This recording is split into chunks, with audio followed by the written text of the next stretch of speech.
Hi,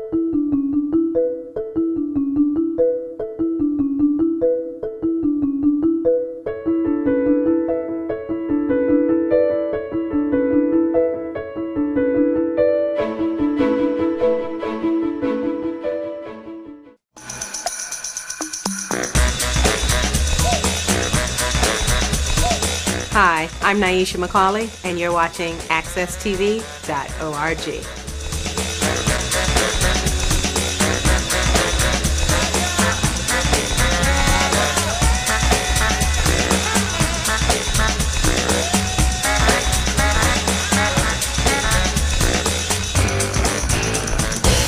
Good morning, this is Jonathan Small, host of All About You. This program is broadcast every single week at AccessTV.org studios in downtown Hartford, and this show is designed to give my guests a chance to give their life story. This morning we're going to have actually a special All About You. We have an up-and-coming election in the 2nd Senatorial District here in Connecticut, and this morning I have the two guests, one that's the current state senator in the 2nd district, and the other is the opposing candidate that's running for the state senator in the 2nd district. My two guests here this morning is State Senator Eric D. Coleman and Councilman Shawn Wooden of Hartford. Good morning, both of you. Good morning. Good morning. Okay, it's good to have you here. Good to be here. Okay, I'm gonna start off with you, the challenger, Council President Shawn Wooden. There's been a lot of emphasis over the past year about the increase in minimum wage here in Connecticut. If you was to become elected state senator, would you be advocating to keep this minimum wage increased, or would you want to make some changes? Well, I supported the increase in the state's minimum wage. It's a phased-in increase to $10.10 an hour. Spoke publicly in support of it. In addition to that, I think we need to have some incremental step-ups just built into the law going forward after we get to the $10.10 an hour. And so the minimum wage at a minimum has to keep up with inflation. And you shouldn't work 40 hours a week with the minimum wage and live in poverty. Okay. And that's the problem, one of the problems with the current system. Okay. State Senator Eric Coleman, you were in favor of the increase in the minimum wage. Do you feel that's the appropriate measures to go towards? I voted for the minimum wage increase, not only in this past session, but in previous years when there was proposals to increase the minimum wage. I think that we should be moving toward a livable wage. And if people are working hard every day, the hourly wage that they're earning should be commensurate with the bills that they have to pay, including rent, utilities, other obligations. They should be able to live comfortably on the hourly wage that they're earning. That's what I would be supporting. That's what you would be supporting. So there will be no dramatic changes that you would have. You would kind of still support that. Well, I'm not opposed. I've heard some discussion to around the country increasing the minimum wage to $15 an hour. I would not be opposed to that. I would be supportive of such an initiative. Okay. Would you want to respond to that, or you want to go to the next question? No, we can go to the next question. Okay. Both of you attend church, I believe, on a regular basis, and faith is extremely important in our society. Council President Shawn Wooden, if you was to become elected state senator, would you try to push to get the churches here in the greater Hartford area, the areas that you will be representative, to go along with the Interdenominational Ministerial Alliance to kind of unite, to come together towards one common goal, or would you have another different strategy towards the faith-based initiative?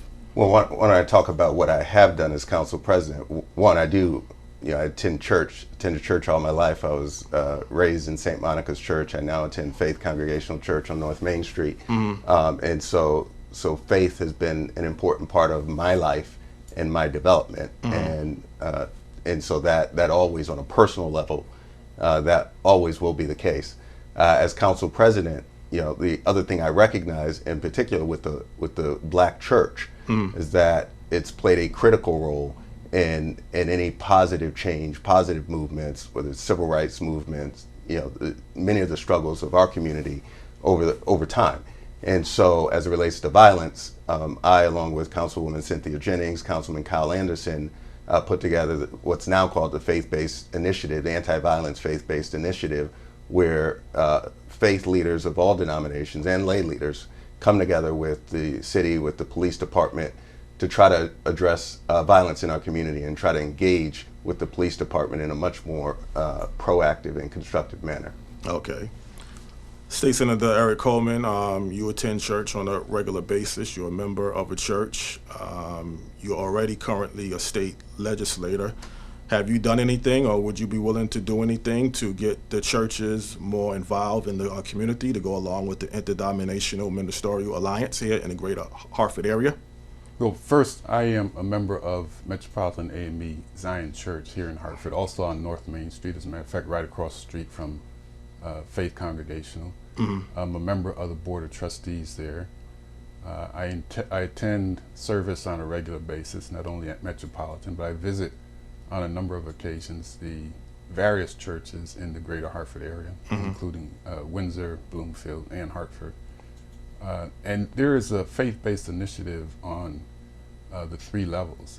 There's a federal faith-based initiative. There is also a state faith-based initiative, and I'm learning today that there is a city faith-based initiative. Mm-hmm. I think that there is an obvious role for the churches in the city of Hartford to play on all of the challenges that are facing the city of Hartford, but particularly where youth are concerned and where anti-violence and violence prevention initiatives are concerned. Mm-hmm. So whether it's through the Interdenominational Ministerial Alliance or on some other collective basis, I would encourage and continue to encourage the churches to play a role in the development of particularly our young people, but also in the social approaches for families as well as adults mm-hmm. in our community.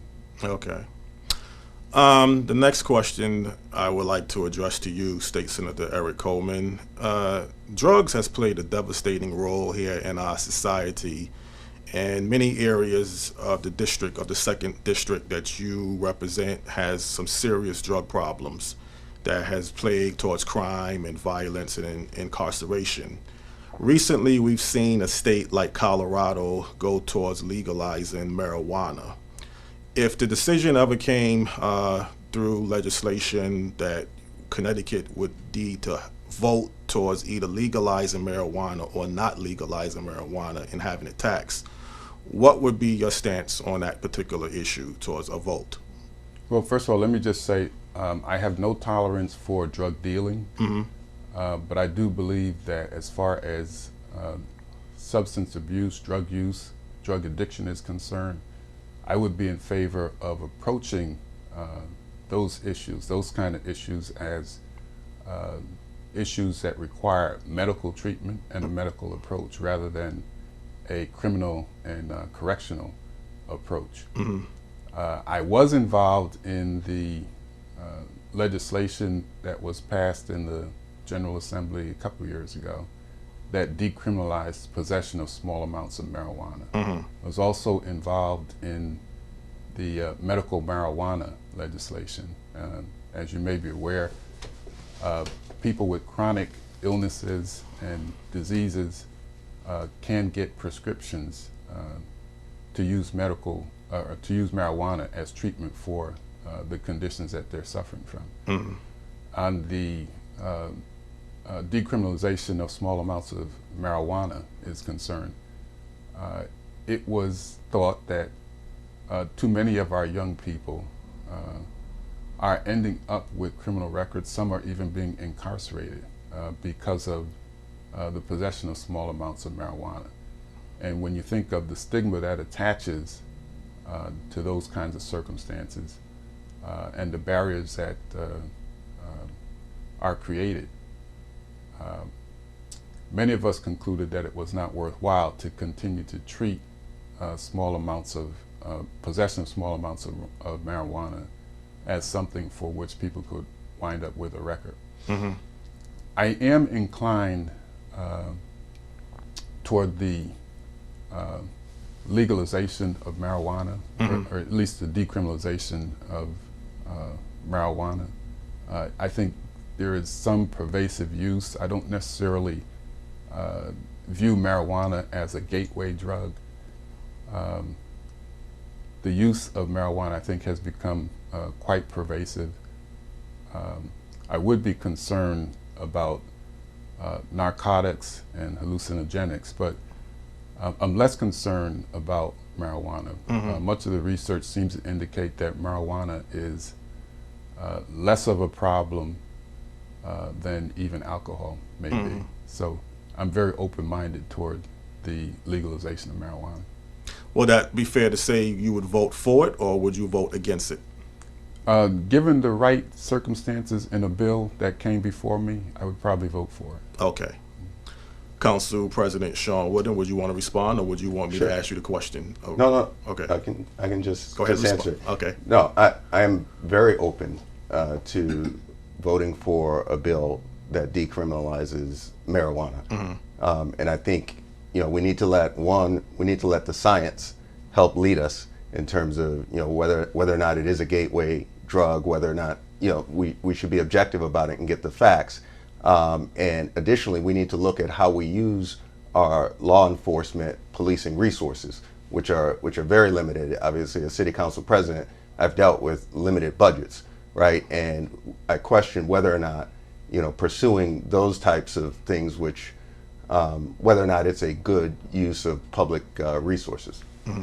But again, would you be in favor of voting to legalize marijuana right now, or not? I'm very open to voting for legalizing marijuana under the right circumstances and with the right information. Okay, period. That's fair enough to do that.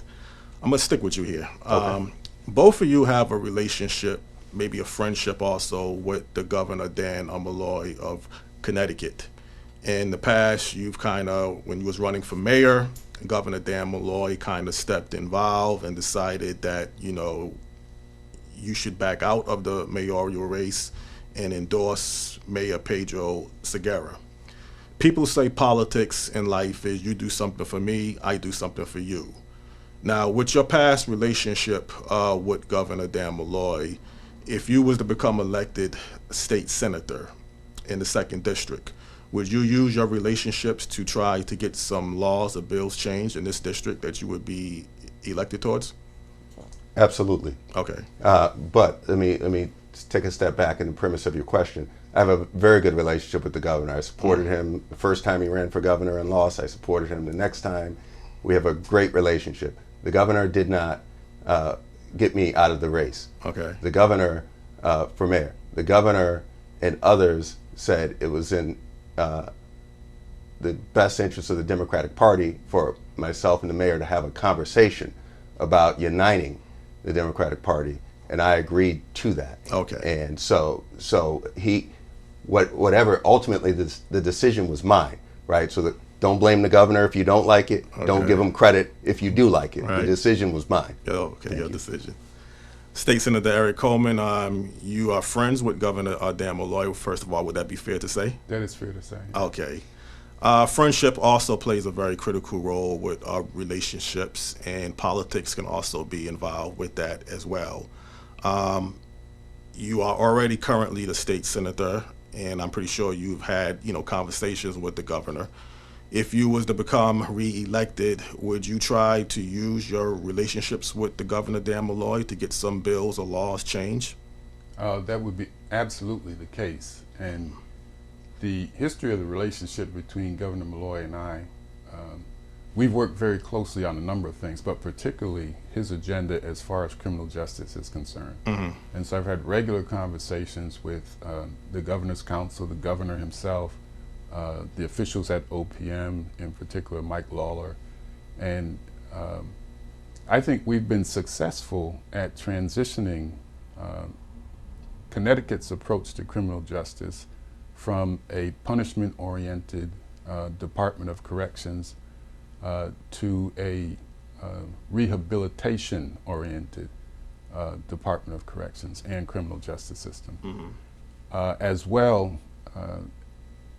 I'm regularly consulted concerning the appointment of judges, and I'm very proud to say over the course of Governor Malloy's administration, we've increased the number of judges of color appointed to the bench, as well as the number of women who've been appointed to the bench. For the city of Hartford, I think the governor has been a friend, and whether the issue has been grants and resources for the city of Hartford or policies that might impact the city of Hartford, he has lent an ear to the concerns of the Hartford legislative delegation and specifically to myself, and I think he's been an ally and helpful to the city of Hartford. And both of you have a very good relationship with the governor. That's what I want people to also know. Okay. That is the case. Yes. Okay. Senator Coleman, could you kind of identify one asset that you have outside of your political position that many people may not be aware of, that you are involved with towards making a difference in society? Well, people may not be aware. I'm not sure how important it is to them, but I take pride in the fact that I've been a foster parent for a number of years and have had at least 8 foster children that have resided in my household. I just think it's very important that all of us as responsible adults should do everything that we can to assist and nurture the positive development of young people. I think it's important to the young person, him or herself obviously, but it's also important to our society that we're producing capable and effective and competent people who can negotiate the many challenges and issues that they're likely to be confronted with in this society. So my wife and I have been doing our part in that regard, and you know, that's not something that people are necessarily very aware of, but it's something that I'm happy to be involved in. Okay. Council President Shawn Wooden, the same question to you. Yeah, and maybe I'll stick with the same theme. There are a lot of things, but in terms of when it comes to kids and young people, you know, in addition to being a camper at Channel 3 Kids Camp, or used to be Channel 3 Country Camp, Times Farm Camp, you know, I used to be a counselor. Yes. With kids, and I love it. There's, you know, kids just like me coming up out of Hartford and other areas, but able to mentor and to help nurture and develop. Later in life, again, you know, with kids, we have freedom schools. You know, I work with the Children's Defense Fund, Marion Wright Edelman, to raise money and to identify sites in Hartford to fund freedom schools, we called them. You know, we had one at Trinity, we had St. Monica's Church, we had one at Sands School. We had a number of them over a period of time, where breakfast and lunch program in the summer, cultural enrichment, academic enrichment for kids. And so those are some of the things that, you know, perhaps people don't know about me. Now, I think people know that I'm a father, and I have 8-year-old and 11-year-old boys. Yes. And that despite being a partner in the law firm, being city council president, I love my kids and I'm very engaged in their life, and I think that's critically important, just as parents, that we don't forget to pay attention, to love, to nurture our children.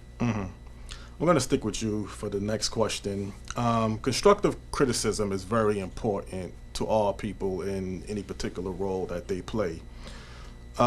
This is a very important election that's coming up for the state senator here in the 2nd District.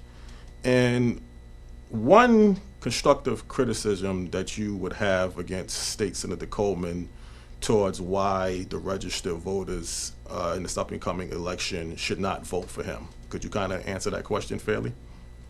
I'm actually I'm going to focus on me. Okay. Right. So I'm not right now going to focus on saying why not to vote for him. Okay. You know, I'll just tell you that I've worked hard all my life. I grew up in this community.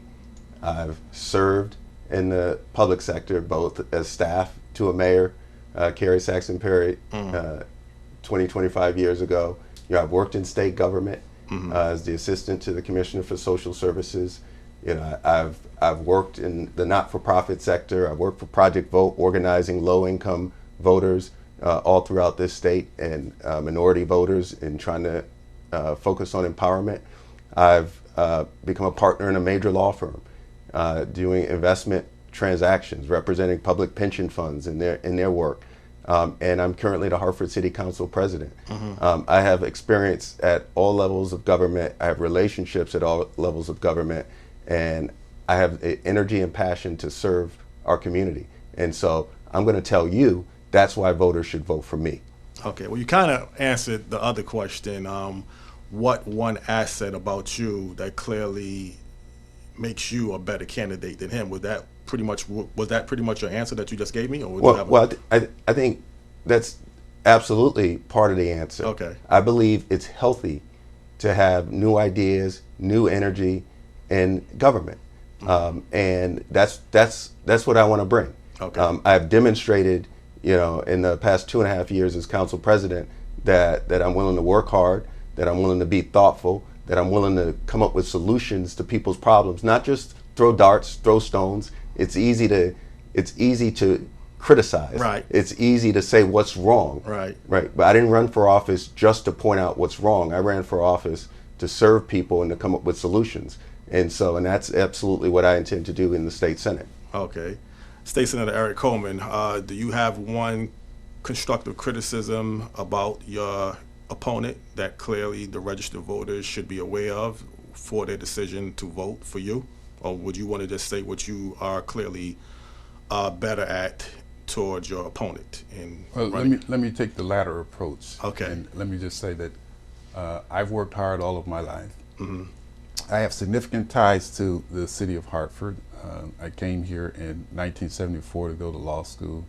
I trained and prepared myself with the idea in mind that I wanted to help people. And that's what I've done in my career as an attorney and as a public servant. As an attorney, I represent people who have problems that they need to get resolved, and sometimes we have to litigate and go to court in order to resolve those problems. So I've been involved as an attorney with the people of Hartford. I think many of them know me and appreciate the work that I've done in their behalf. But importantly, as a public servant, I've served 20 years in the state Senate. I've established some relationships with people in government. I think I'm well respected.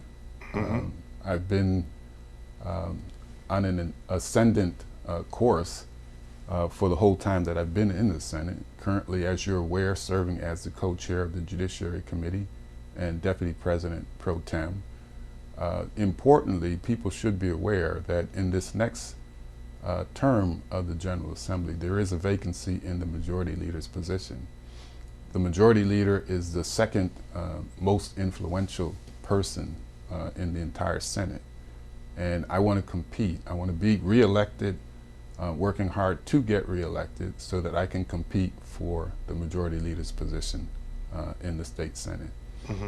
And using that position, I want to bring resources, even more resources to the city of Hartford, and I want to establish some policy that would be beneficial to the city of Hartford. So you have no constructive criticism towards why people should not vote for him. You just want to say what you've been able to do and what you have to offer. Is that kind of the answer to both questions, or just the one question? I wouldn't say I don't have any constructive criticism. No. Okay. With all seriousness, I do think that going with the trend of just being positive and emphasizing those assets and characteristics that I bring, that's been my style for most of the career that I've enjoyed in the General Assembly. And that's the tack that I would want to take and want to continue. Okay, nobody likes to think about losing, but obviously in this race we're going to have a loser. Both of you cannot be winners. If you lose in next month's up and coming... That's not true, by the way.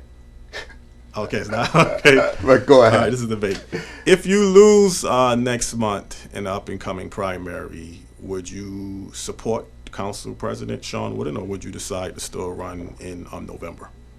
I have no intention of losing this Okay. contest, and I would look forward to Council President Wooden's support of me as I go into the general election, and I look forward to working with him as he finishes his term as Council President on the City Council. Okay. I'm going to ask you the same question. Sure, and absolutely, I have no intentions of winning, but I will of losing. But I will answer your question. If by some fluke of circumstance, Senator Coleman did prevail in the primary, I would absolutely support him in the general election. Okay, well, that sounds fair enough. Endorsements play a critical role in letting people know that this person is highly regarded and this person is capable of becoming elected. Both of you have endorsements on both sides in the 2nd Senatorial District, Windsor, Bloomfield, and Hartford. Which one of your endorsements do you clearly feel most proud of that you have recently been awarded? The real one is less public, but it's the one out in the streets, knocking on doors and talking to people who believe, Okay. who are ready for a change. So that's the most important one, to me personally, and I think to the outcome of this election. Beyond that, I'm proud to have the endorsement of the Democratic Party. Okay. The Democratic Party endorsed me at the convention, and that for a group of perceived people very involved in politics, and for people who know and like Senator Coleman, this is the thing, people didn't vote for me, by and large, because there was some great dislike for the senator. Yes. A number of people have known him for a number of years and worked with him for a number of years. They voted for me more out of a positive reason, right? And they voted for me despite the relationships in some cases with Senator Coleman. And so I am proud that the Democratic Party endorsed the more of the newcomer, right, rather than the elected official who's been in office for 3 decades. Okay. That's meaningful to me.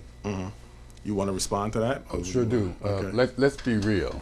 The people on the Hartford Democratic Town Committee, who were delegates to the convention, voted for Council President Wooden because the town chair of the Democratic Town Committee is a supporter of Council President Wooden. Okay. And anybody who has any aspirations to do anything politically in the city of Hartford will have to go to the town chair, will have to go to the town committee.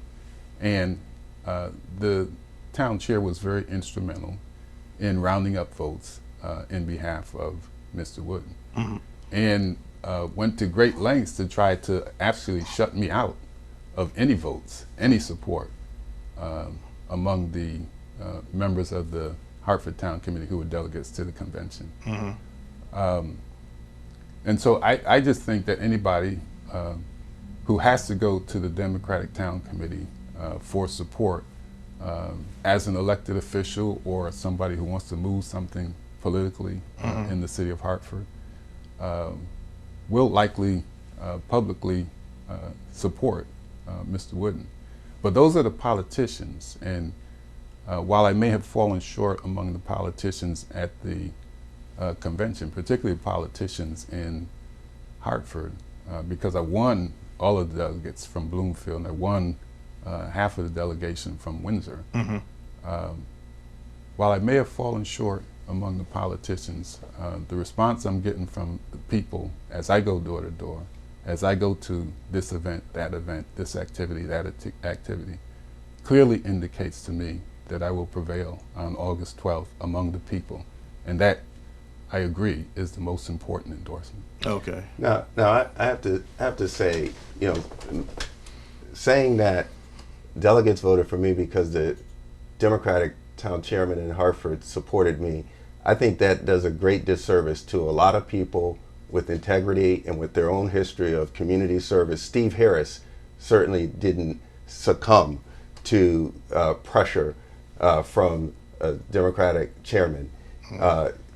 State Representative Doug McCauley didn't succumb to pressure. Kelly Kirkley Bay, Marie Kirkley Bay. I mean, these are people with their own histories, their own credibility, and and so it's not everything. But to diminish this and to say that one person controlled 25 people and made them do something really diminishes the value and the independent judgment of those individuals, who I also have relationships with as well. Let's be real. I stand by my statements. And people who are among that delegation, who have aspirations to be on the city council, don't want to alienate the town chair. I think many people I think that are happened aware. in Bloomfield, I guess. Well, we don't necessarily want to disparage anybody. People do what they do for whatever reasons that they do. But I'm saying very clearly that there are relationships. You mentioned certain names. There are relationships between certain people and the town chair, and they want to continue to be in the favor of the town chair for whatever political aspiration that they may have, or for whatever political agenda they want to move. Let's just be real about that. I am being real. The mayor of Windsor, Donald Trinks, he didn't endorse me because of the Hartford Democratic Town We're chairman. not talking about Windsor. Windsor. But I'm talking about all of the support, right? I mean, and we can. I mean, obviously you didn't like the outcome, right? And I understand that, right? But let's not diminish it. You mentioned Doug McCrory, my fraternity brother. Yeah. Do you think that he didn't endorse me because he didn't want to endorse me? Come on, let's be real. Let me interrupt. You talk about other individuals. Your wife is a member of the delegation. Was she going to support me? Excuse me. Let me interrupt. I know y'all can go back and forth for this, but I have other questions I do want to also ask you. Sure. But one last thing about this endorsement: is this endorsement to some degree overrated, or is it just something that you feel is very important when you are able to become endorsed? Is it over? We'll see. I mean, Okay. traditionally it means something, Okay. right? I think, but ultimately it's the people in the community, the voters, right, that get to decide. Okay. Right. That's how I've always felt, and that doesn't change. That's your last word on the endorsement. Same question to you. Do you So think it's I overrated? think the endorsement of the Democratic Party is terribly overrated. I was in a similar circumstance in the year 2004. I was not endorsed. I was the incumbent state senator, but I had to run as a challenger and prevailed in that election rather handily. Okay. Senator Coleman, let me ask you another question. Economic development and business growth is very important. And in many areas in the 2nd District, there's a lack of economic development. There's a lack of strong businesses or small businesses that can play a vital role in employment. Pretty much, what have you been able to do since you have been in office to show that economic development and business growth has been improved, in your opinion?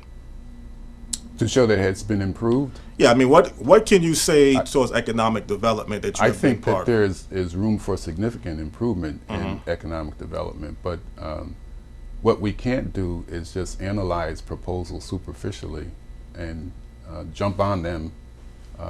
I think that's reckless and irresponsible. And specifically talking about the baseball stadium proposal, that needs a tremendous amount of work. That is so ill-conceived and tremendously flawed that it's embarrassing that it was put out in the way it was, and that city officials in leadership expressed support, gleeful and enthusiastic and excited support for that kind of a proposal.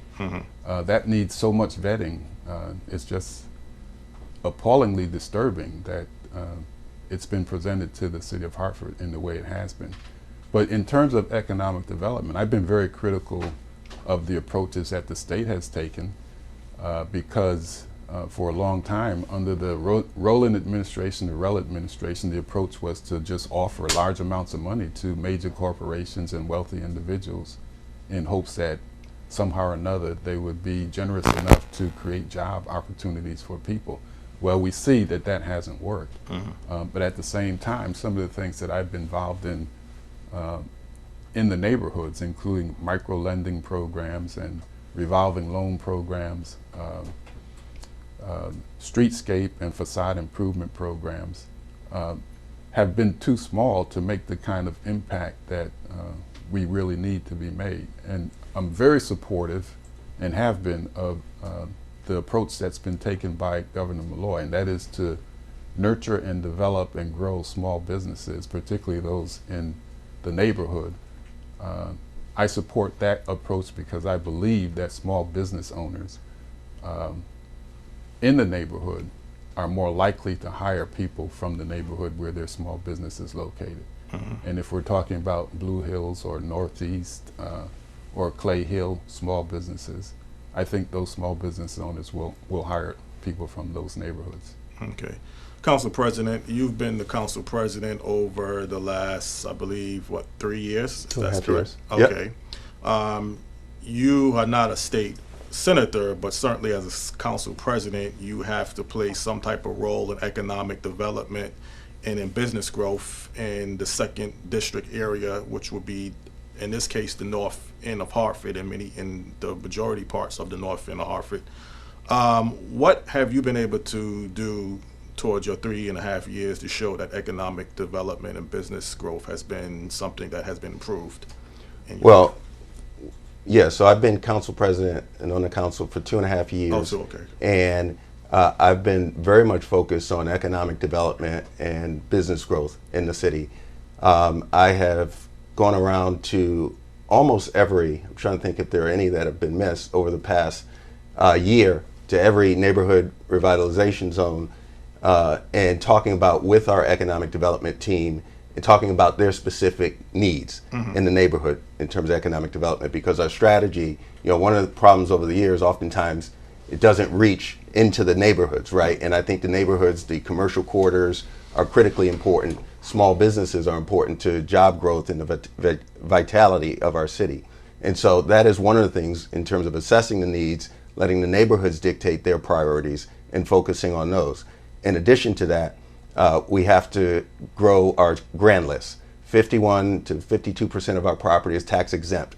If you look at over the last 30 years, our grand list has just gone down, down, down, down, down in terms of what that taxable property looks like. One of the things I've been focused on is changing that trend, because it's scary. Our expenses keep going up and our taxable property keeps going down. So I'm looking to put as much city property as possible back onto the tax-paying rolls. That relieves burden on homeowners in the city. And so looking at policies that actually support investment in our city. The senator was very quick to talk about how wrong, how ill-conceived, the baseball stadium proposal is. Look, I've got my own criticisms of how that came together. With that said, again, my focus is on finding solutions. We've been very focused in the last 1.5 years on the downtown north area that we call it, in terms of developing that.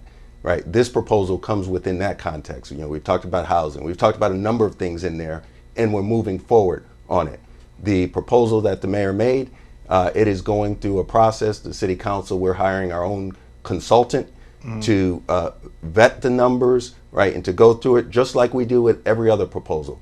But anytime we have an opportunity in this city for serious economic development, we absolutely should be happy to have that opportunity. And I'm not going to shy away from that, because some people want to make political hay out of it, right? We have people, you just walk a few blocks away from that site during the day, and you'll see the number of people just mulling around where we haven't had economic activity. And so I will fight tooth and nail to promote economic development, to make sure that people in our city and in the region have jobs, and to do it right. We're going to diligence everything, every step of the way, just like this city council has done since I've been council president. There hasn't been anything where we've rubber stamped anything that the mayor has done. And this will be no different. But yes, absolutely. If this can be a spark, if this can be an anchor for an area of our city that's been long neglected, you look at that city for that area of the city for the last 3 decades and what's happened to it. It's a wasteland. So it is shameful that people won't come to the table and to say, let's be partners, like I committed to do, to see if we could figure this out. And the most important part, it's gotten a lot of attention, is like how to finance it, right? Most people, and I've knocked on a lot of doors, most people, their biggest issue, which is my issue, they don't want the residents of the city to pick up a big tax increase as a result of this, and neither do I. And that's why, as council president, going back to your question about economic development and the business climate, when the mayor proposed a tax increase this last budget cycle, I led the charge to eliminate it, right? And so we had zero change in our city mill rate as a result of me and this city council's efforts, and that will continue to be the case. I would quickly point out that support for a city-owned baseball stadium is inconsistent with just about everything he just said. But that's not what it is. A city-owned baseball stadium does not generate any tax revenue. That's not what it is. Read the resolution. Read the resolution. Okay, both of you can't talk at the same time. So only one can talk at one time. So a city-owned baseball stadium does not generate any tax revenue. And that's just inconsistent with everything that he just said.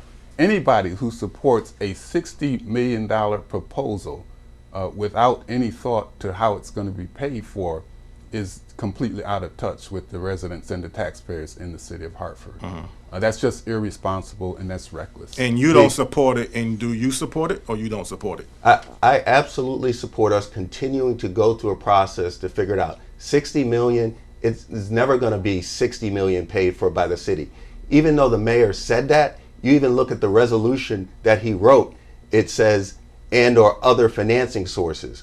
I've been very clear and consistent, not just this year, 3 years ago, I publicly said on WFSB, when the question was asked about stadiums, I do not believe local taxpayers should foot the bill for these types of projects. And so the financing of it, that's always been outstanding. And ultimately, right, I'm a business lawyer. I'm an investment lawyer. I represent public pension funds making investment transactions in real estate transactions, private equity, different things, right? I actually know this space. And you don't put it all together.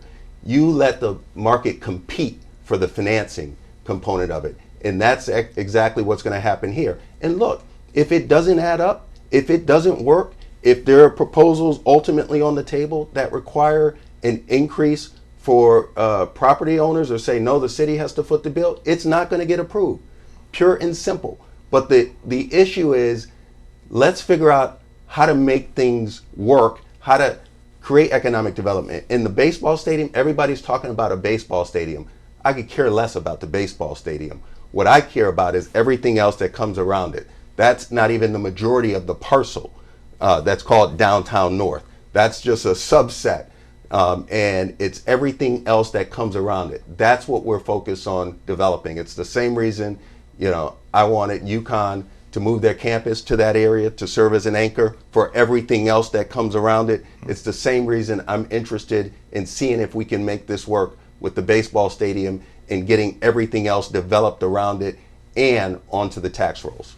I do want to ask another question. There are certain things that are very clear. One is the $60 million price tag, which there's no plan to pay for other than what was stated at the press conference, and that is that bonds would be Have you read the resolution? For that. Okay. I've read the resolution. I've also read the agreement.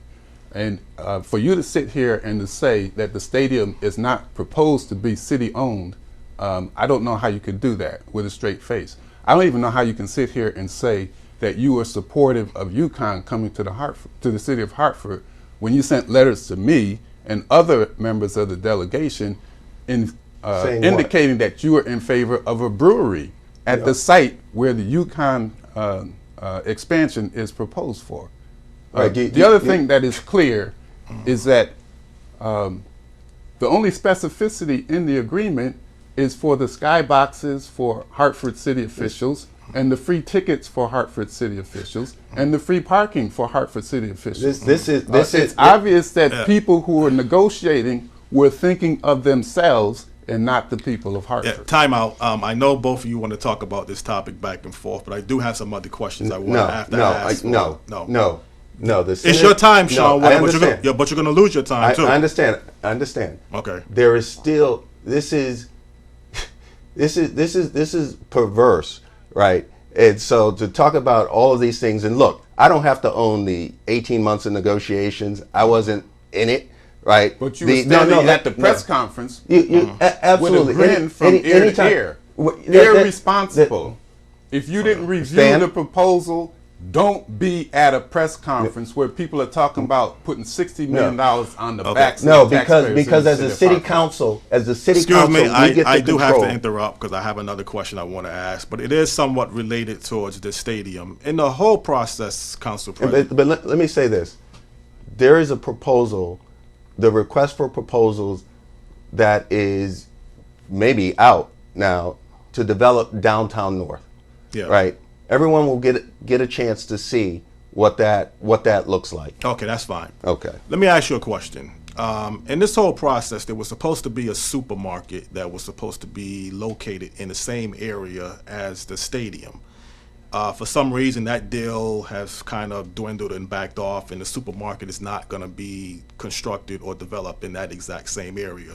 In this whole process, and I think both of you can either take some blame for this problem, there is a lack of supermarkets in the 2nd District in the north end of Hartford. We only have, technically in Hartford, one supermarket.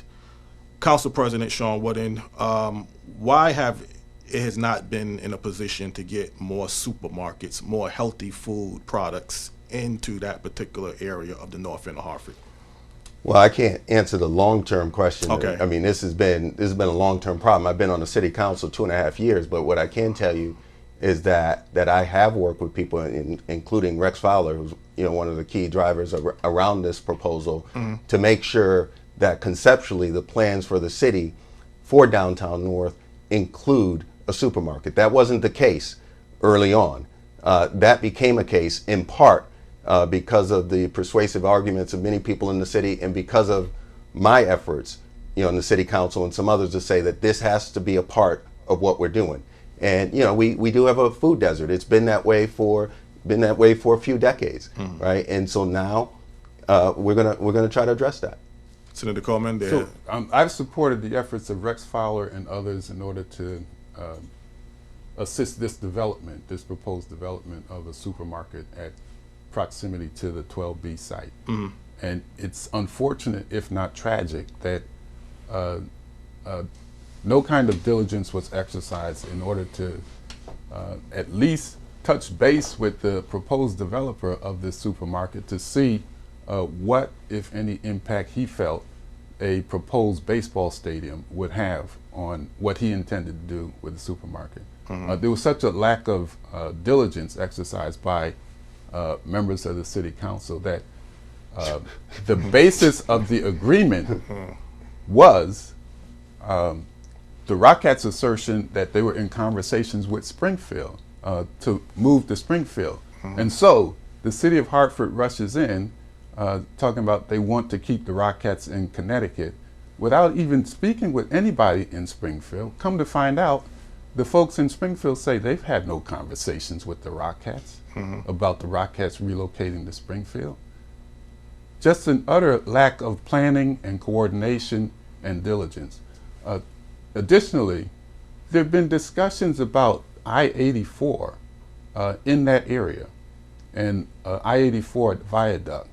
Nobody stopped to think about whether that proposed baseball stadium would be compatible with the construction work that would be done to I-84. This is just an ill-conceived proposal, and it shouldn't go forward. Yeah, but the supermarket problem, though, why do you not see more supermarkets? I mean, what can you be able to demonstrate going into your next, if you become reelected, to have more supermarkets in that particular district of the north end of Hartford? Well, I think that the point that I'm trying to make is that there needs to be planning and coordination at the city level concerning when proposals for supermarkets are in place. Don't do anything to interfere with that, because I think the large majority of people would say we need a supermarket. Yes. Much more than we need a baseball stadium. So you see it as more as a city problem than a statewide problem? Well, I think that we all have to come to some resolution, and we all have to contribute what we can contribute in order to bring and attract not only supermarkets, but I think we're in a better situation, but there was a time when we didn't have bank branches in our neighborhoods, we didn't have pharmacies in our neighborhoods. So I think on those three things, we've all got to do some things to attract those kind of enterprises, those kind of operations to serve our neighbors. You want to respond to that? Yeah, I think what you just heard is, I've been there 30 years and I don't have an answer on why the supermarkets, we don't have more or what to do about it. With respect to downtown North, that still remains part of the plan. We will still support it. It will be reflected. There are operators that are interested, right? And so we'll go forward and we'll make it happen. That is a very concrete, specific plan, right, for that part of the city that has come from the city and working with others. And so that's something to address it, right? Not just to lament the fact that we don't have one, and we haven't had them for decades, right? That's trying to address a problem that we have.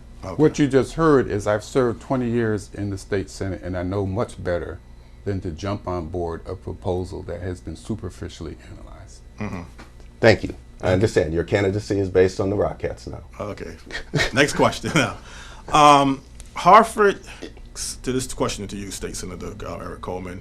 Hartford is a city that has a lot of issues, and sometimes you hear the word regionalizing. To have Hartford become a regionalized city could be a solution. Now, the second district consists of Hartford, Windsor, and Bloomfield.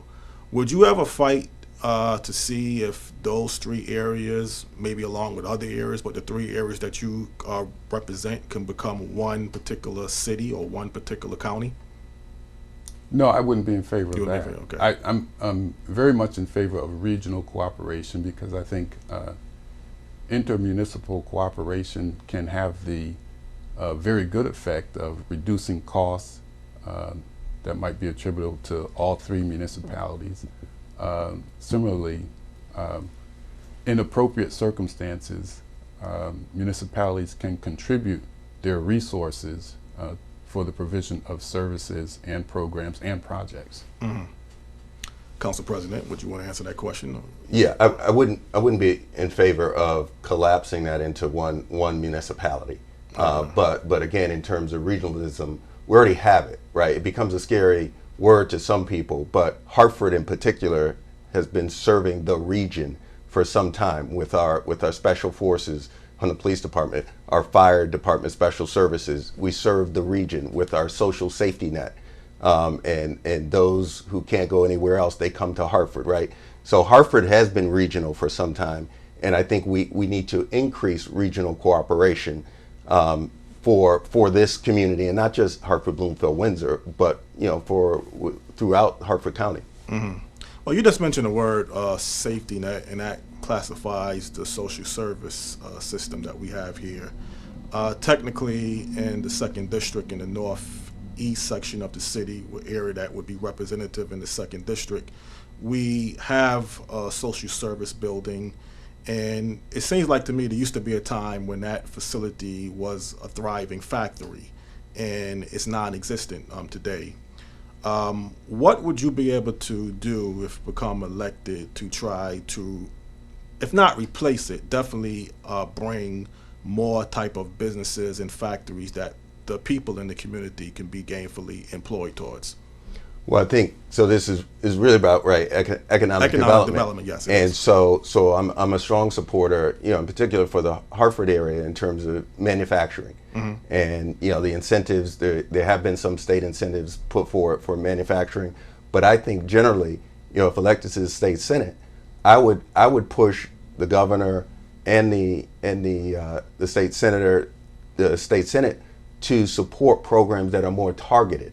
Right, we have a number of good, state programs that perhaps provide incentives for economic development, but I don't think they're targeted enough to areas of need, like Hartford, for example. So if you have, tax credits and assistance, maybe narrow the scope of where those can be applied. Prime example is film tax credits, right? that most of the beneficiaries of that ended up being Fairfield County, right? Because it said, anywhere in Connecticut. But I think we should narrowly tailor economic development assistance to areas of the state that are most in need. And so, in that area in Hartford is one of them. Is one of them, okay. Would you want to respond to that? Or would So, I want to only say that other cities have been much more aggressive about trying to grow their tax base by aggressively going after and attracting new industries to locate within their municipalities. And I think that has to be a component of our economic development.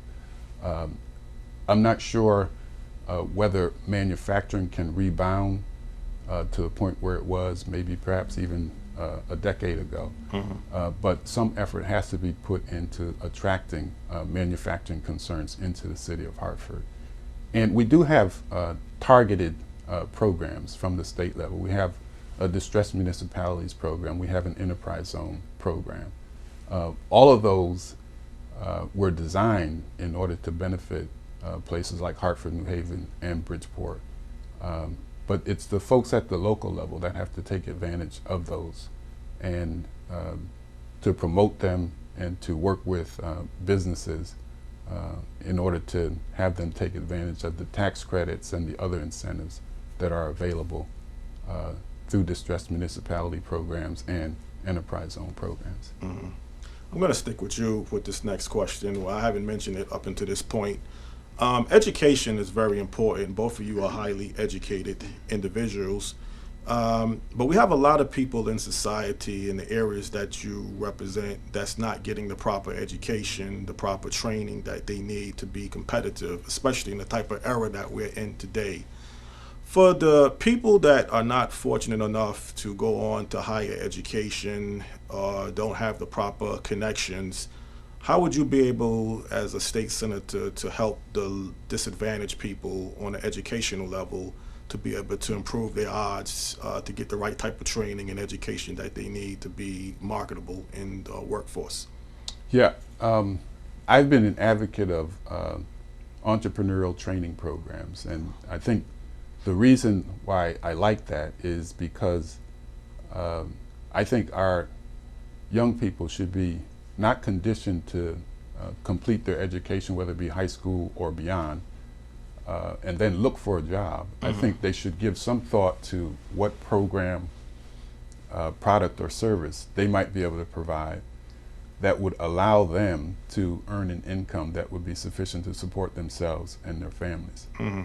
Additionally, I think our system of vocational education schools needs to be shored up a bit, and those opportunities need to be made clear to our young people who may be interested in learning a trade or pursuing some other occupation.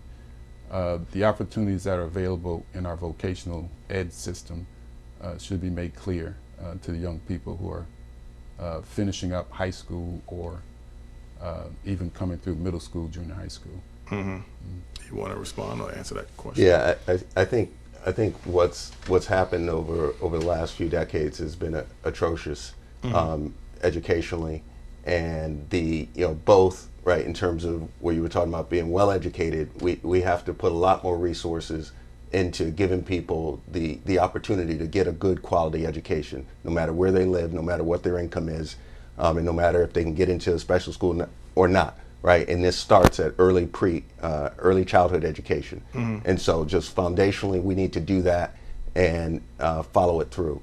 Now, in addition to those without education or the means, we need to do a much better job of creating one of the reasons why I'm interested in manufacturing, right? It's something you don't necessarily need a college degree, but it's you get a skill, you learn how to do something, and it can move you from poverty to the middle class. Get a good manufacturing job. I mean, that's what's happening. I know with globalization, things are changing, but I still think we can't give up that space, and we should be focused on it.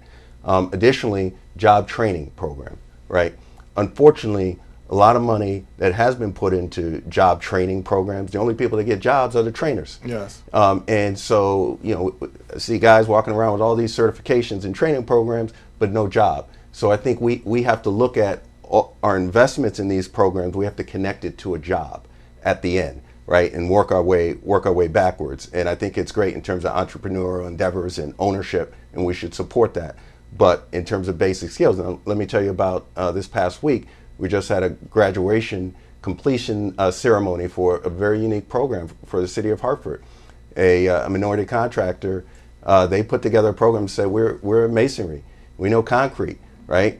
The city, we have sidewalks, plenty of them that need repairing, and we have money allocated. And so what we did is work with them, work with Capital Workforce Partners in the jobs funnel to identify, and this class I think is all young men, maybe there's one young lady, and to actually learn, get a skill, a trade, right, to work on something that our city needs, and then to get them into jobs afterwards. So this first class of 15 that just graduated, everyone that gets any work from the city of Hartford to build sidewalks, they got to use these trained Hartford residents, right? And so I think we have to be innovative, and we have to leverage public resources and dollars and connect it to, you got to provide some benefit to our community. And so those are the types of things I think we need to do more. Let me stick with you since you just brought up about training and certain economic development projects. The Clean Water Project has been a major project going on in the greater Hartford area over the past 7 years. But if you talk to many minority contractors, many city residents, and this is areas that you represent, you're a city council president also, so you clearly must see the evidence. Why hasn't enough opportunities been presented for the city residents to be gainfully employed into this major project to go along with minority contractors? No, I think it's been atrocious in terms of how MDC has handled this. And it's been going on for years. They've delayed, stalled, had a disparity study, and I've been very engaged since I've been on the city council with them in terms of this issue. I brought the entire MDC leadership to city council for a meeting, a public meeting with many contractors, many people who are left out. We all participated in this. I've met with the state, the Department of Energy and Environmental Protection, where this Clean Water Fund money comes through to MDC, and they've been an extremely difficult organization to deal with, and it's painful for city residents to drive by and see people that are not from our community working on all of these jobs when we need work, and that will continue to be a work in progress. How would you respond to that question? Well, I've attempted to do my part, and I've sponsored legislation that would require MDC, in connection with their $2 billion clean water project, to hire 30% of the resident, or 30% of the workforce would be required to be residents of the city of Hartford. They are a very arrogant organization. They try everything they can to circumvent even legislation that is passed, signed by the governor, and has become law. So what we did in follow-up to that original legislation was to put or grant CHRO the authority to treat MDC just as they would any other state agency, and require the submission of affirmative action plans as well as adherence to contract compliance requirements. So from the state level, legislatively and politically, I'm doing what I can in order to make certain that MDC gives a fair opportunity for inclusion to people, not just people who seek to be employees and workers, but also businesses and firms who want to contract or receive contracts from MDC in connection with the Clean Water Project. To this next question, both of you kind of are connected. You're on a statewide level and on a citywide level. I'm going to start with you, Senator Coleman. We have a lot of ex-felons that get released every single year, and they have a very difficult time fitting back into society with a felony on their record. Basically, they're dumped into the city, which now becomes a citywide problem. So to some degree, the state is releasing a problem back to most of your urban cities. What type of legislation or law would you advocate towards proposing to possibly remove the felony off of the employee's record, or would it be some type of other method that you could go towards helping these felons have a better opportunity with the felony on their record? Well, I advocate making people aware as much as possible to the pardon system. But in terms of legislation that I've sponsored and which has been passed, certificates of rehabilitation were designed to give people a second chance and to have employers encouraged to look at the talent, the skills, and the experience of a job candidate without any consideration of whether the person has a prior record or not, until you reach the point where an offer is about to be made. And at that point in time, if the conviction is job related or has some negative relationship to the skills that are needed or the responsibilities that are required in the performance of the job, then the employer would have some opportunity not to hire the person. But you know, both the state and the city has to put its money where its mouth is. Mm-hmm. And there were two notable examples at the city level where, you know, an individual who obviously was determined to be qualified was hired by the mayor's office only to find out that he had a criminal record, a criminal conviction, and then there was pressure put on that individual to cause him to resign. And then there was an incident where one of the council people had an aide whom she wanted to hire. Turns out he had a criminal record. She still wanted to hire him, but there was pressure put on both the candidate and the council person so that the candidate for the position whom the council person wanted to hire withdrew. We've got ban-the-box legislation in place. We've got certificates of rehabilitation in place, all designed to give people a second chance. But if the people in position and authority don't lead by example, the private sector is never going to follow along.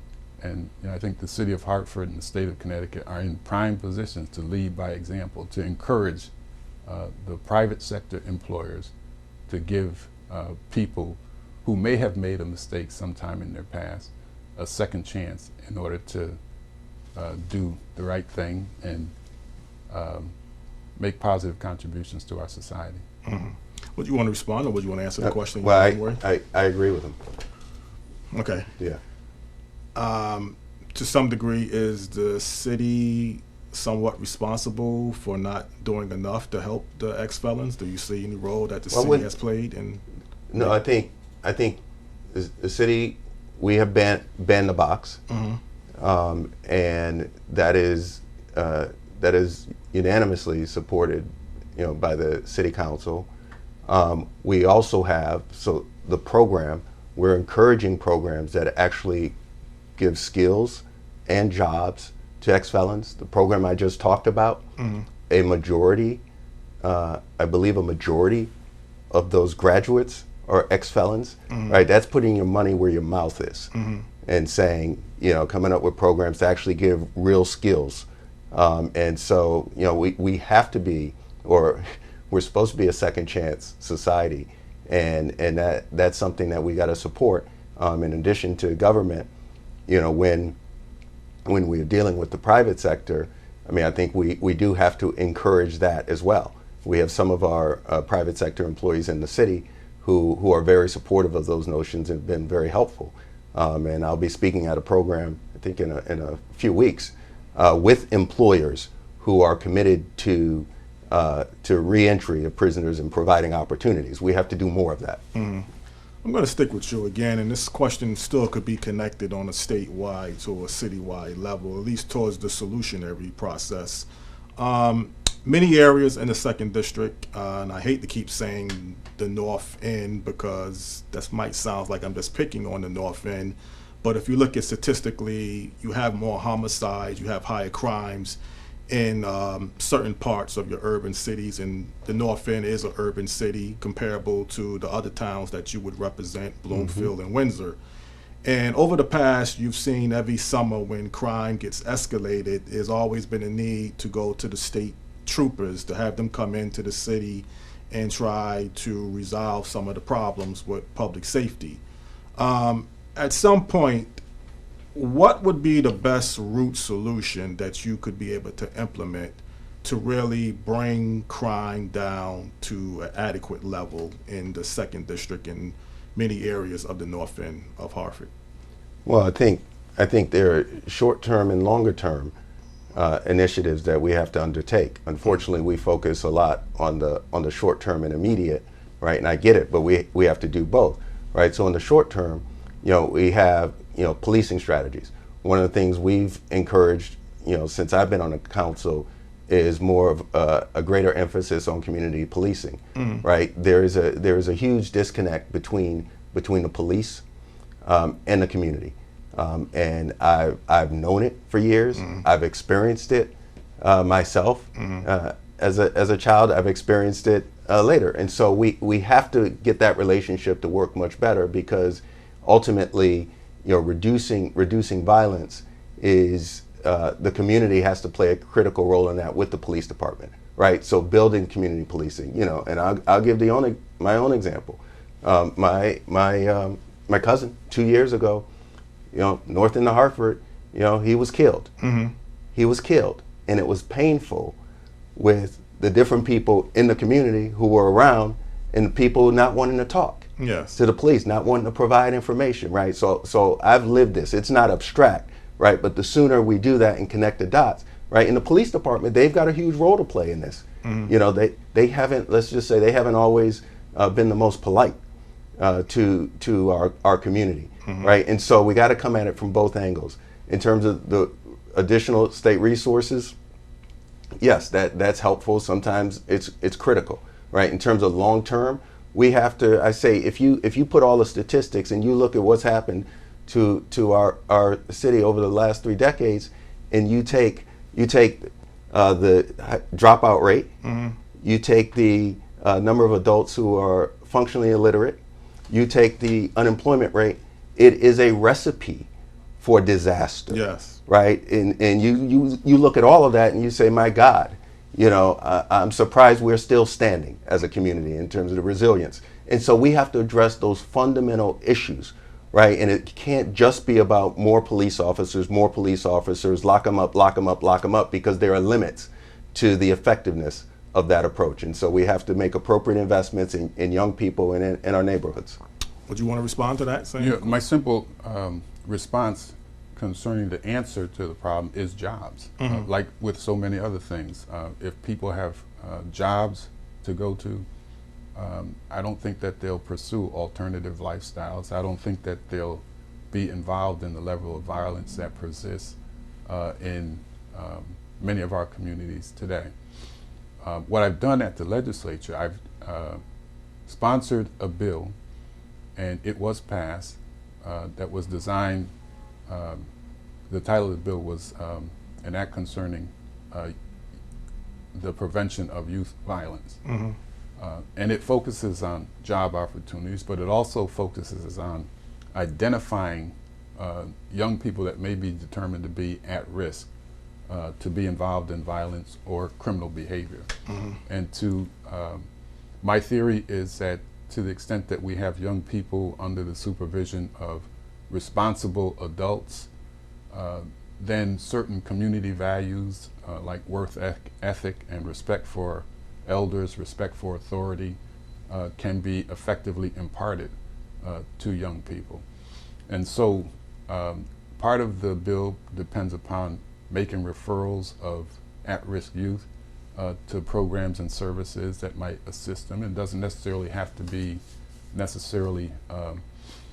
behavioral health kinds of services or programs, but it could be just maybe trying to spark an interest in theater or drama or other kinds of recreational activities or kinds of crafts activities. Just making certain that we make some efforts to explore whatever gifts and talents young people may have and encourage them to develop those gifts and talents. The second part of it is, I just think law enforcement can do a much better job over overseeing the flow of guns and drugs into our community, because I think much of the violence that occurs in our community has to do with the easy access to guns and the trafficking of drugs. And I refuse to believe that law enforcement cannot do a better job about regulating, controlling, and eliminating that free flow of guns and drugs into our community. Well, State Senator, actually your time has all been used up for this particular segment. Okay. Council President Shawn Wooden, you still have a little bit more time left. Again, towards public safety, do you feel you will be able to make the transition as a state senator if you become elected to definitely help improve some of the public safety problems that you have in the 2nd District? Well, I think absolutely. I'm serving at the local level, right? This is ground zero, right? And I've developed a real good sense of the challenges we face on the local level with violence and crime, and the challenges we face with our policing efforts. And so I think I'm very well positioned to be a strong advocate with an intimate understanding at the city level. Well, you still have I guess you still have a little bit more time. Do you take any responsibility for some of the problems with public safety in the 2nd District? Do I take any responsibility? I take responsibility for doing something about it. Okay. I've been in office for 2.5 years, and so I take absolutely responsibility for doing something about it. Well, they always say responsibility is very important. And, absolutely. Quickly, do you have any? And I'm gonna have to give you the same fair question too. I'll start with you, Senator Coleman, and this will definitely be your last statement. As quickly as you can. Why should the registered voters in this up-and-coming secondary district vote for you over Council President Shawn Wooden? Well, I think that the voters will make a wise choice in voting for me in this upcoming election because I'm a person that has been engaged in public service for most of my adult life. I'm committed to service in the Senate. I've developed a number of good relationships and developed a certain amount of influence in the state Senate. I'm chairing the Judiciary Committee.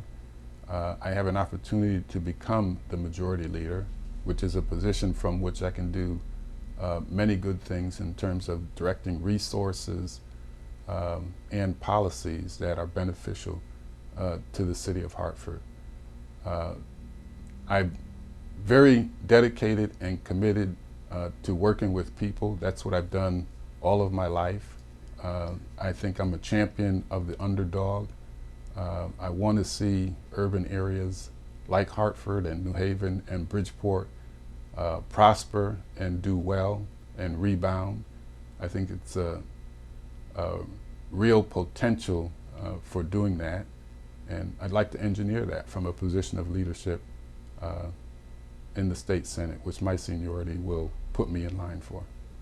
Council President Shawn Wooden, same question. Thank you. First, I'd like to thank you for hosting this and having this conversation. Okay. So I think it's certainly a good thing.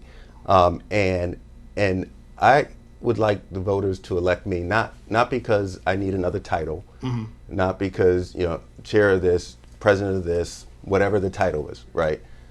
I want the voters to elect me in part based on my record, my history. I am a native of the north end of Hartford, youngest of 6 kids. Came up in our city, went to school, worked hard, did what my parents told me to do. Went to college, got a scholarship, came back to the city, and have always been focused on serving the community in which I was raised in. As city council president, I've done a very good job if I may say so myself, and my colleagues. I was unanimously reelected as council president, and leading an effort to be fiscally responsible on taxes for our city, being focused on economic development and job growth for our city. Also drawing attention to issues around education for our city and launching an innovative summer reading program. These are issues that are critically important to the future of our city, to the future of the region. And educational equity, all of these issues, economic development, they're important to the district. And so I think after 3 decades of service for the current senator, I think it's healthy for community to have a change, some new ideas, some new energy brought to the state Senate. I have the passion to do that. I've demonstrated it.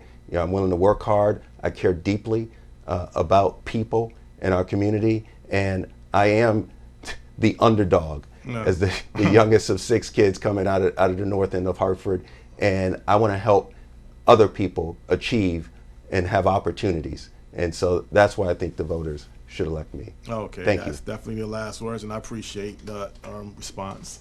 And I definitely thank both of you gentlemen for coming down here this morning, giving up your very busy schedule to let the people know exactly what the issues are out there and why they should vote for either one of the two of you. And I wish both of you the best of luck in this up-and-coming race. Thank you very much. Okay. Thank you. Again, this is Jonathan Small. I had hosted this special program this morning of All About You. I had enjoyed hosting this program. I hope every voter out there will participate in this up-and-coming election.